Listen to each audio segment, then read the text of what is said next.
যে মুসলমানের ঘরে জন্মগ্রহণ করার পরে কোরআনকে ভাউতাবাজির কিতাব বলতে পারে, ডক্টর ইউনিস থেকে নিয়ে শুরু করে বাংলাদেশের ক্ষমতায় যারা আসতে চায়, এই মুসলমানের দেশে ৯৭ জন মুসলমান বসবাস করে। আল্লাহ রসুলকে নিয়ে কোনো ব্যক্তি যদি কটূক্তি করে, তাদের কটূক্তি করার কারণে প্রকাশ্যে মিডিয়ার সামনে রাসূলুল্লাহকে অপমান করার কারণে ফাঁসি দিতে হবে। কারা কারা দেখতে চান কোন সময় যদি ডাক আছে মিছিলের কাতারে, কারা কারা শামিল হবেন? হাত তুলে আমার আল্লাহ তাআলাকে দেখায়া দেন। ও মুসলমান, ৭ম হিজরি সনে মুহররম মাস, মুহররম মাসের ৭ম হিজরি সনে ৬২৮ খ্রিস্টাব্দে মদিনা থেকে প্রায় ১৫০ কিলোমিটার দূরে উত্তর পশ্চিমে অবস্থিত গাজওয়ায়ে খাইবার নামক স্থান, যে খাইবারের চতুর্দিক দিয়া প্রায় ২০,০০০-এরও অধিক অমুসলিম ইহুদিরা বসবাস করত। এই ইহুদি অমুসলিমগুলো খাইবারের দুর্গে দীর্ঘদিন ধরে যুদ্ধ চলত, লড়াই চলত, কিন্তু প্রতিদিন মানুষ মারা যায়, ইন্তেকাল করে, কিন্তু মুসলমানেরা জয়লাভ করতে পারে না। যার কারণে আল্লাহ রসুল সাল্লাল্লাহু আলাইহি ওয়াসাল্লাম একদিন মসজিদে নববীতে সালাতুল ইশার নামাজ আদায় করলেন। ইশার নামাজ আদায় করার পর আল্লাহ নবী ঘোষণা দিলেন, সাহাবীরা শোনো, ওই যে মদিনার থেকে ১৫০ কিলোমিটার দূরে, মদিনার থেকে ১৫০ কিলোমিটার দূরে উত্তর পশ্চিমে অবস্থিত ওই গাজওয়ায়ে খাইবার নামক স্থানের মধ্যে ইহুদিগুলো মুসলমানদের উপর জুলুম করে, নির্যাতন করে, অত্যাচার করে, মুসলমানদেরকে হত্যা করে। আল্লাহ রসুল বললেন, ও সাহাবীরা, এশার নামাজ আদায় হয়ে গেছে, আমরা শুধু যুদ্ধ করি কিন্তু আমরা তো জয়লাভ করি না, অতএব আমাদেরকে যুদ্ধ করার ভালো প্রস্তুতি নেওয়া লাগবে।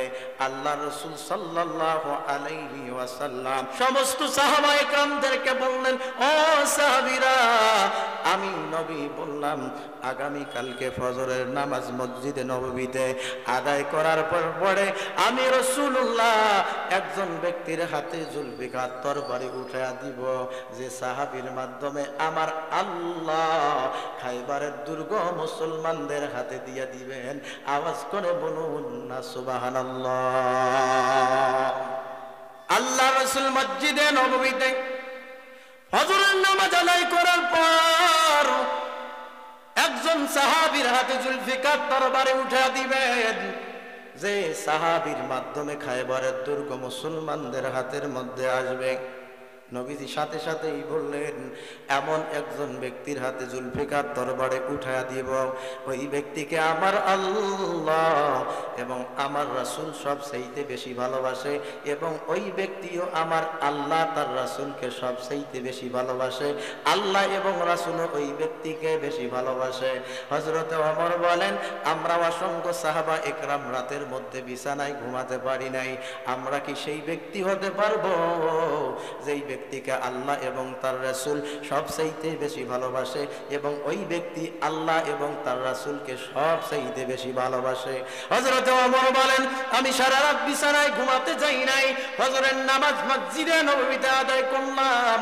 মসজিদে নববীতে ফজরের নামাজ আল্লাহ রসুল আদায় করার পরে পয়গম্বর ডাক দিয়া বললেন, ও সাহাবীরা, আমি সবাইকে দেখি কিন্তু আমার সাহাবী হযরতে আলীকে দেখি না কেন, আমার আলী কোথায়? একজন সাহাবী নবীজির সামনে দাঁড়ায় গেল, নবীজিকে বললেন, পয়গম্বর, আপনি শোনেন যে আলীর কথা বলেছেন, ওই আলী তো মসজিদে নববীতে আসতে পারে নাই। ইয়া রাসূলুল্লাহ, হযরতে আলীর জ্বর এসেছে, চক্ষু উঠেছে, যার কারণে হযরতে আলী মসজিদে নববীতে আসতে পারে নাই। ও পয়গম্বর, কি করব এখন? আলীকে নিয়ে আসো। আল্লাহ নবীর সামনে হযরতে আলী চলে আসলেন, আল্লাহ নবীর থুতু মোবারক বের করলেন, বের করার পরে হযরতে আলীর চোখের মধ্যে লাগায়া দিলেন, দেওয়ার সঙ্গে সঙ্গে হযরতে আলীর চোখ আগের চাইতেও দৃষ্টি সম্পন্ন ভালো হয়ে গেল। হযরতে আলীর চক্ষু ভালো হয়ে গেল। এটা হলো রাসূলুল্লাহর আদর্শ। আনাস রাদিয়াল্লাহু তাআলা আনহু অন্য এক হাদিসের মধ্যে বলেন, নবীজির এত মর্যাদা ছিল, আল্লাহ নবী সহ এমন একটা দস্তরখানায় আমরা প্রত্যেকটা দিন খাবার খাইতাম, খানা খাইতাম। দস্তরখানায় ভাত খাওয়ানো হলো সুন্নাহ।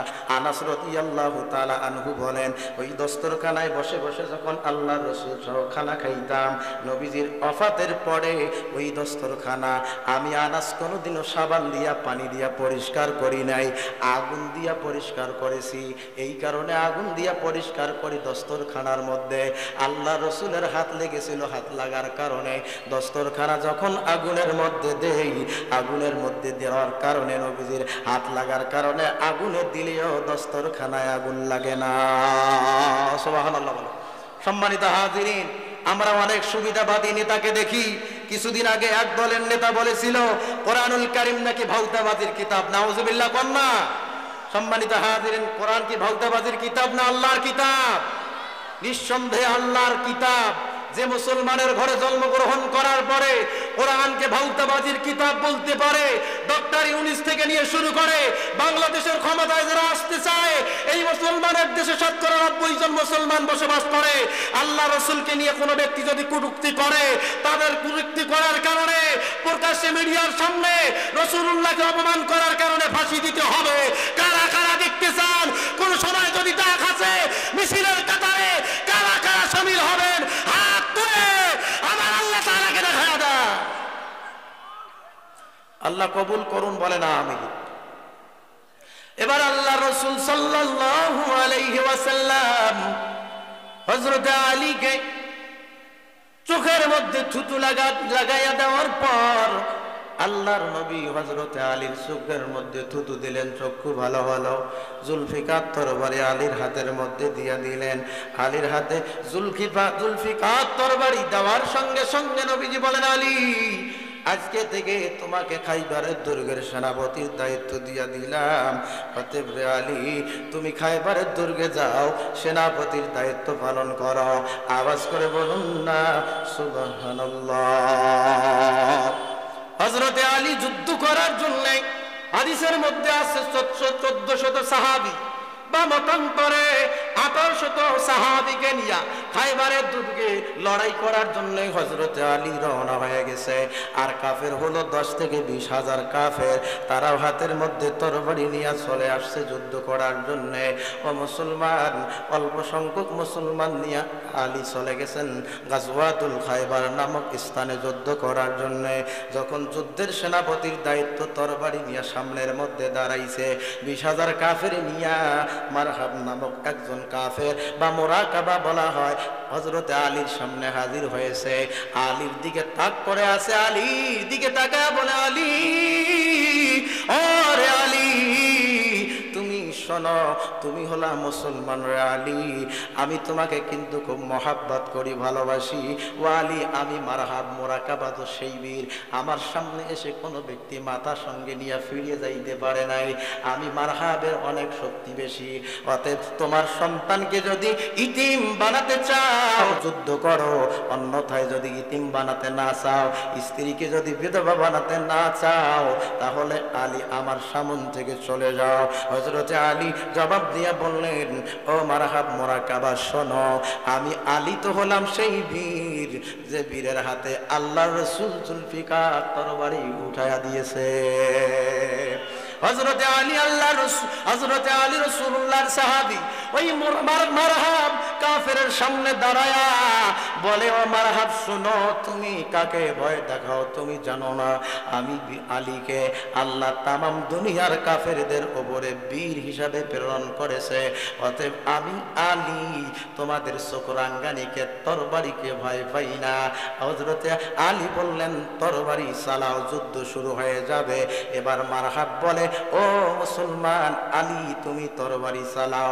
হযরতে আলী বলে, না না, মুসলমান আগে আঘাত করে না। মুসলমানের গায়ে যখন আঘাত লাগবে তখনই মুসলমান পাল্টা আঘাত করবে, অন্যথায় মুসলমান আঘাত হানবে না। আওয়াজ করে বলুন না সুবহানাল্লাহ। রাসূলুল্লাহর আদর্শ আমাদেরকে কি শিক্ষা দিল, ইসলাম আমাকে কি শিক্ষা দিল। ইসলাম তো এই সৌন্দর্য মানুষদেরকে শিক্ষা দেয়। অমুসলিমরা মুসলমানের পাশে দাঁড়াইলে মুসলমানরা অমুসলিমদেরকে থাকার জায়গা করে দেয়। মুসলমানদের কাছে অমুসলিমরা হাত পাতলে মুসলমানরা তাদেরকে দান করে, ঘৃণা করে না, থুতু নিক্ষেপ করে না। এই জন্য মুসলমানের গায়ে আঘাত না আসা পর্যন্ত কোনো প্রতিবাদও করে না। অতএব সম্মানিত হাজিরিন, অনেক আঘাত সহ্য করেছি, আর কোনো আঘাত সহ্য করতে চাই না। ও মুসলমান, কোরআনের হক পক্ষে থাকার কারণে আল্লামা দেলোয়ার হোসেন সাঈদীকে আমরা হারিয়ে ফেলেছি। সামনে আর কোনো আলেমকে হারাতে চাই না। আলেমদের দিকে যারা চোখ রাঙিয়ে কথা বলবে তাদের চক্ষু দেহ থেকে আলাদা করে ফেলা হবে। আওয়াজ করে বলেন ঠিক কিনা, হাত তুলে বলেন ঠিক কিনা। আল্লাহ কবুল করুন, বলেন আমিন। এবার হযরত আলী বলে, মারহাব, তুমি তরবারি চালাও, আমি যুদ্ধ করার জন্য প্রস্তুত। মারহাব তরবারি চালাচ্ছিল। হযরতে আলী জীবনের সমস্ত রণকৌশল দিয়া এই মারহাবের তরবারির আঘাতগুলো ফিরিয়ে দিতেছেন। এক পর্যায়ে হযরতে আলী এবার মারহাব বা মোরাকাবাকে বললেন, প্রস্তুতি গ্রহণ করো, এবার আমি তোমাকে তরবারি চালাবো। হাদিসের মধ্যে আসছে হযরতে আলী বাম হাতের তরবারি দিয়া এত জোরে মারহাব কাফেরকে আঘাত আনছে, শরীরের পেট দিয়া ভেদ করে পিঠিত দিয়া বের হইয়া মাটির মধ্যে গাড়া হয়েছে। মারহাব ইন্তেকাল করেছে। আওয়াজ করে বলুন না নাউযুবিল্লাহ। এই জন্য নাউযুবিল্লাহ বললাম, ঈমান নিয়ে মরলে জান্নাত, ঈমান হারা হয়ে মরলে জাহান্নাম। আওয়াজ করে বলেন না কথাকার। হযরত আলীর তরবারি ভেঙে গেল। খাইবার মুসলমানদের হাতে আসলো। ইহুদিগুলো 90 জনের বেশি আহত হয়ে গেল। মুসলমানরা প্রায় 50 জনের মতো আহত হয়ে গেল। এক পর্যায়ে মুসলমানরা যখন খাইবারের দুর্গ দখল করে নিলেন, আল্লাহ নবী মসজিদে নববীতে ফজরের নামাজ আদায় করলেন। ফজরের নামাজ আদায় করার পর আল্লাহ নবী আলীকে ডাক দিয়া বললেন, রে আলী, তুমি শোনো রে আলী, আমি শুনছিলাম তোমার তরবারির আগা ভেঙে গিয়েছিল, পরে কি দিয়া তুমি যুদ্ধ করেছ। হযরতে আলী বলে, নবী আপনি জানেন না, কামুজ দুর্গের লোহার একটা কপাট, মুফাসসিরিন ইকরাম বলেন লোহার কপাটটা হবে 40 মণ ওজনের। সেই কপাটটা বাম হাতে নিয়া কাফেরদের বিরুদ্ধে যুদ্ধ করেছি। সুবহানাল্লাহ বলে। এবার আল্লাহর নবীর সামনে হযরত আলী যখন এই বক্তৃতা দিলেন, দেওয়ার সঙ্গে সঙ্গে নবীজি বলে, আলী এত বড় লোহার কপাট তো কোনো ব্যক্তি ভাসাতে পারবে? আমার তো কোনো বিশ্বাস হয় না রে আলী, চলো চলো দেখি। আল্লাহর নবী গাজওয়াতুল খাইবারে চলে গেলেন। কামুজ দুর্গের লোহার কপাটের পাশে নবী আমার দাঁড়ায় গেলেন। দাঁড়ার পর পরে নবীজি বলে, আলী বাম হাত দিয়ে ধরো তো দেখি, লড়াতে পারো নাকি? হযরতে আলী কামুজ দুর্গের লোহার কপাটটা বাম হাত দিয়ে ধরছে, লড়াতে পারে না। বাম হাত দিয়ে ধরছে, লড়াতে পারে না। ডান আর বাম দুই হাত দিয়ে ধরে আল্লাহু আকবার বলে হযরত আলী একটা তাকবীর দিয়েছে। প্রত্যেকটা তাকবীরের কারণে হযরত আলীর লোমের গোড়া থেকে ঘাম বের হয়ে এসেছে। আওয়াজ করে বলুন না সুবহানাল্লাহ। আল্লাহ সূরাতুল মুদ্দাসসিরের মধ্যে বলেন, রব্বাকা ফাকাব্বির। তাকবীর দুনিয়ার কোন দলের নেতার নয়, তাকবীর হলো একজনের নামের। আওয়াজ করে বলেন তিনি কে? ও মুসলমান, নতুন করে যারা রাজনীতি করে, নতুন করে যারা টুপি মাথায় দিয়া মানুষদের কাছে যাইয়া ভোট কালেকশন করে, এরা সুযোগ আসলে, সিজন আসলে আল্লাহর ওলি যারা হয়, এরা হলো সুযোগ ওয়ালা নেতা। আর আদর্শবান নেতা তাকেই বলা হয় যে নেতা কোরআনের অনুসরণ ছোট থেকে নিয়ে শুরু করে শেষ পর্যন্ত পালন করে, এটাই হলো আসল নেতা। আওয়াজ করে বলুন না ঠিক কিনা। এই জন্য হাজিরিন, আমরা তো ধর্ম ব্যবসায়ী না, আমাদেরকে বলা হয় আমরা ধর্ম ব্যবসায়ী। আমরা ধর্মের রাজনীতি করি, কোরআনের কথা বলে মানুষদেরকে রাজনীতির কথা বলে ভোট নেই। ও মুসলমান, যারা ইসলামী আন্দোলন করে পা থেকে নিয়ে শুরু করে মাথার তালু পর্যন্ত প্রত্যেকটা অঙ্গ প্রত্যঙ্গ আল্লাহর জন্য সমর্থ করে দেয়, এরা যদি 100 বছর 1000 বছর ক্ষমতায় না আসে, এদের কোনো দক্ষ নাই, এদের কোনো খাওয়ার প্রয়োজন হয় না। আওয়াজ করে বলেন ঠিক কিনা। অতএব যারা খাওয়ার ধান্দায় ঘরে, তারাই সময় আসলে ধর্মকে ব্যবহার করে, মুসলমানদেরকে প্রতারণা করে, হুজুর সেজে মানুষদের কাছে কাছে যাইয়া ইসলামের কথা বলে ভোট আদায় করে, বলেন ঠিক কিনা? এইরকম হুজুরদেরকে আমরা আর দেখতে চাই না। কোরআনের আদর্শ আলা মানুষদেরকে কারা কারা দেখতে চাই, হাত তুলে আল্লাহকে দেখা দেয়।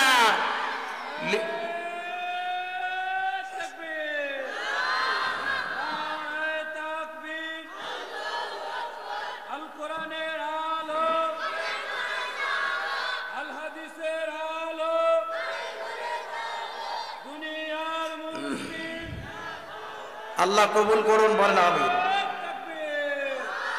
তাহলে আল্লাহ নবীর সাহাবী হযরত আলী দুই হাত দিয়া ধরলেন, নাড়াতে পারেন না, জোড়াতে পারেন না। হযরত আলীর লজ্জায় মুখখানা মলিন হয়ে গেল, লজ্জা পাইলেন। আল্লাহ নবী বলে, আলী তোমার লজ্জা পাওয়ার কোনো কারণ নাই, টেনশনের কোনো কারণ নাই, চিন্তার কোনো কারণ নাই। আলী তুমি জানো না, তুমি তোমার নিজস্ব শক্তি দিয়া আল্লাহর দ্বীন প্রতিষ্ঠার জন্য যুদ্ধ করতে পারো না। রে আলী তুমি শোনো, আল্লাহ তার দ্বীনকে বিজয় করার জন্য তুমি আলীর শরীরের মধ্যে আল্লাহ সুবহানাহু ওয়া তাআলা সেই শক্তি দান করে দিয়েছিলেন। আওয়াজ করে বলুন না সুবহানাল্লাহ। এই জন্য মুসলমান